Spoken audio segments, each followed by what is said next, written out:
প্রত্যেক প্রত্যেক দিন সপ্তাহে অফিসে যাওয়া হয় 7টার দিকে।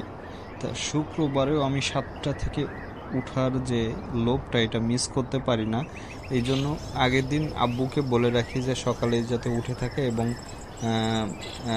আমার ওয়াইফকে বলে থাকি যে আমার ছোট বড় মেয়েটা অজিয়া, ও যেন সকালে উঠে গুছায় দেয় যাতে আমরা সকালে বের হতে পারি। এবং আমরা ট্রাই করি আমাদের বাসার কাছে যে পার্কটা, শ্যামলী সরকারি পার্ক, এটায় যাওয়ার জন্য। এটা গিয়ে আমরা সকালে বিভিন্ন অ্যাক্টিভিটিস করি। অজেয় প্রথম প্রথম খুব ভয় পেত, কিন্তু এখন সে নিজেই বিভিন্ন অ্যাক্টিভিটিস করে এবং আমার খুব ভালো লাগে এটা দেখে।